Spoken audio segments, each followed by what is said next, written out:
Hi friends, is sorry cinema bus அப்டேட்டில் அடுத்தடுத்து back to back சூப்பர்பான அப்டேட்ஸோட வந்துன்னு இருக்குங்க. முக்கியமான விஷயம் என்ன அப்படின்னு சொல்லிட்டு பார்த்தீங்கன்னா, ஜெயிலர் செகண்ட் பார்ட்டோடைய அந்த அனௌன்ஸ்மெண்ட் வீடியோ வந்ததுலேருந்தே அதோட எதிர்பார்ப்பு விண்ண முற்ற அளவுக்கு போயின்னு இருக்கு. குறிப்பாக நார்த் இந்தியாவில் செமையான ஹைப் கிரியேட் ஆயிருக்குன்னு தான் சொல்லணும். பக்காவாக இப்போ வந்து கிரவுண்ட் லெவல் பார்த்தீங்கன்னா பக்காவாக செட் ஆகிருக்கு. 1000 கோடி ஈஸியாக அடிக்கலாம். அதுக்கு சன் பிக்சர்ஸ் பண்ண வேண்டியதுனாக்கா அந்த தேட்டர் ரிலீஸை மட்டும் பக்காவாக பார்த்து அந்த மல்டிப்ளெக்ஸ் பிரச்சனை இல்லாமல் ஓடிடி பிரச்சனை இல்லாமல் ரிலீஸ் பண்ணாங்கன்னா வேறு லெவலில் இருக்கும்.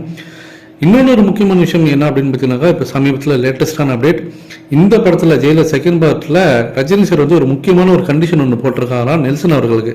என்ன அப்படி கண்டிஷன்? படம் தான் நல்லா ஓடிடுச்சு, நல்லா தான் ஃபர்ஸ்ட் பார்ட் செம்மையாக வசூல் வந்துருச்சு, செகண்ட் பார்ட்டு எடுக்க போகிறாங்க, 1000 கோடி கன்ஃபார்ம் நம்மலாம் பேசினோம், ஏன் ரஜினி சார் இந்த இடத்துல கண்டிஷன் போடணும் அப்படின்னு சொல்லி பார்த்தீங்கன்னாக்கா, கண்டிப்பாக ஒரு கண்டிஷன் இருக்குது. அது என்னென்னா, ஃபஸ்ட்டு பார்ட்டில் பார்த்தீங்கன்னாக்கா வர்மா அப்படின்ற அந்த கேரக்டர், வில்லனோட கேரக்டர் பயங்கர ஸ்ட்ராங்காக இருந்தது. அதை விட டபுளாக இந்த படத்தில் வில்லனுக்கு பயங்கர இம்பார்ட்டண்ட்டான இருக்கக்கூடிய ஒரு ரோலாக இருக்கணும். சும்மா சொத்தையெல்லாம் இல்லாமல் ஏனோதானெல்லாம் இல்லாமல் வில்லன் பயங்கரமான ஆளாக இருக்கலாம். அந்த கேரக்டரை ரொம்ப ஸ்ட்ராங்காக போடுங்க அப்படின்ற மாதிரி அவர் வந்து சொல்லியிருக்காராம். அந்த கேரக்டரைசேஷனும் பயங்கரமாக இருக்கணும் அப்படின்ற மாதிரி சொல்லியிருக்காராம்.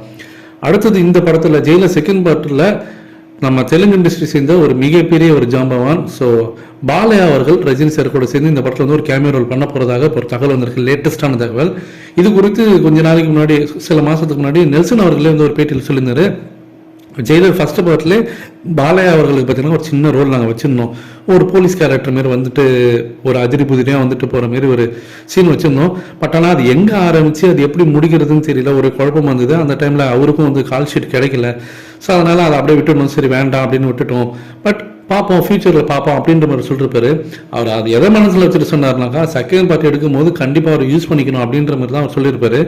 கண்டிப்பாக இந்த தாட்டி மிஸ் ஆகாது. ஏன்னா தெலுங்கு இண்டஸ்ட்ரியிலையும் பார்த்தீங்கன்னா பாலையா வந்தாருன்னா அங்கேயும் படம் தாராளமாக 100 கோடி ஈஸியாக அடிச்சிடும் தெலுங்கு இண்டஸ்ட்ரியில் அப்படின்ற ஒரு கணக்கு பண்ணி தான் இப்போ பாலையாவை உள்ளே கொண்டு வர போகிறாங்க. ஏற்கனவே பாலையாவோட ஃபங்க்ஷன்லாம் ரஜினி சார் நின்று சூப்பராக அவர் புகழ்ந்து பேசியிருப்பாரு.